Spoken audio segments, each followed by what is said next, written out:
एउटा केटालाई चोरीको केसमा फाँसीको सजाय हुन्छ किनकि उसले चोरीको चक्करमा एउटा ठुलो मान्छेलाई मारेको हुन्छ है।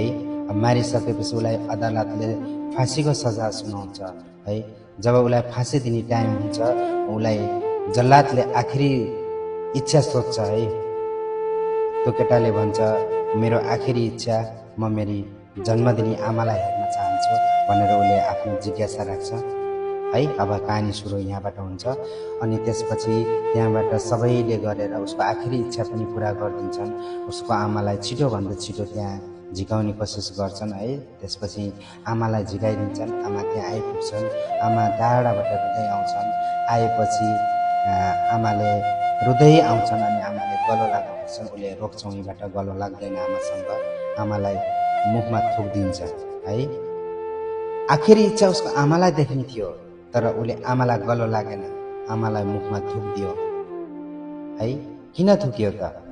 त्यसपछि सबै त्यहाँ हेर्ने मान्छे छक्क भरे।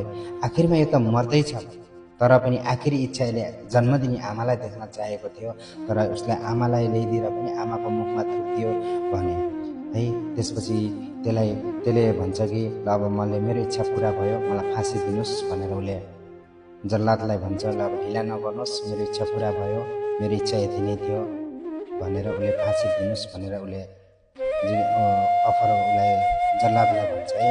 अनि त्यसपछि त्यहाँ रहेका सबै पुलिसहरू सबै अब त्यहाँ जल्लादहरू सबैले भन्छन् तिमीले किन यस्तो गर्यौ? तिमीले त आखिरी इच्छा आफ्नो आमालाई देख्न चाहन्छौ तर आमाको मुखमै तिमीले किन थुक्यौ भनेर त्यहाँको सबै मान्छेले सोध्छन्। अनि त्यसपछि त्यसले बताउन थाल्छ, कहानी बताउन थाल्छ। जब म सानो थिएँ, म स्कुल पढ्न जान्थेँ, म एउटा राम्रो विद्यार्थी थिएँ तर म स्कुलबाट सधैँ केही न केही चुराएर ल्याउँथेँ। कहिले कसैको पेन्सिल चुराएर ल्याउँथेँ। आमाले केही भन्नुहुन्थ्यो, आमाले राम्रै गर्यौ भन्नुहुन्थ्यो। कोही पेन्सिल चोरेर ल्याउँथेँ, आमाले ल ठिकै छ तिमीलाई 1 महिनालाई काम चल्नु भयो भनेर आमाले टाउकामा मसार्नुहुन्थ्यो, गालामा चुम्नुहुन्थ्यो। त्यसपछि अर्को दिन मैले कापी चोर्न थालेँ, कापी चोरेर ल्याउन थालेँ अरूको झोलाबाट। त्यसपछि पनि आमाले त केही भन्नु भएन, गालामा चुम्नु भयो होइन। फेरि म त्यस्तै गर्दा गर्दा गर्दा गर्दा गर्दा मान्छेहरूका घाँटीबाट चेन लुट्न थालेँ, गहना लुट्न थालेँ, गहना लुटेर आफ्नो आमालाई लैदिन थालेँ होइन। मेरी आमालाई मैले माया गर्थेँ, त्यही भएर मेरी आमालाई मैले चोरेर भए पनि जसरी भए पनि आमालाई खुसी राख्थेँ। जति चोरे पनि आमा चाहिँ खुसी हुनुहुन्थ्यो है। आमाले कहिले केही भन्नुहुन्थ्यो। त्यसपछि उसलाई त्यस्तो लाग्यो कि होइन मैले त एकदमै राम्रो काम गरिरहेछु त चोरेर भनेर उसले गर्दा गर्दा गर्दा त्यस्तै चोर्न थाल्यो। चोर्दा चोर्दा चोर्दा चोर्दा यति ठुलो डोन बन्यो कि चोर बन्यो कि चोर्दा चोर्दा चोर्दा आखिरीमा त्यही चोरीकै केसमा उसलाई आज यो फाँसी हुँदैछ। आखिरमा गल्ती कसको रहेछ पनि? आमाकै गल्ती रहेछ नि है।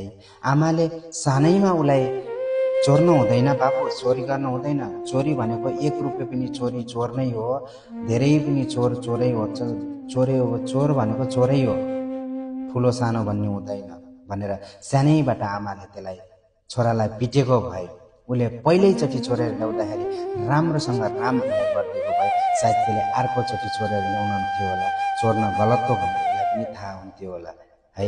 आखिरमा यहाँ गल्ती कसको रहेछ त? आमाकै रहेछ नि है। त्यही भएर हामी सबैभन्दा ठुलो गुरु भनेको सन्तानको लागि बाउआमा हो है।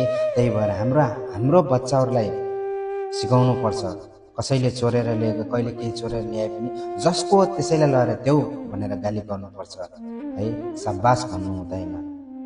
त्यसपछि त्यो केटालाई फाँसी हुने सबैले भने। त्यसपछि उसलाई फाँसी दियो होला कि नदियो होला है। ल कमेन्ट गर्नुहोस्। नेक्स्ट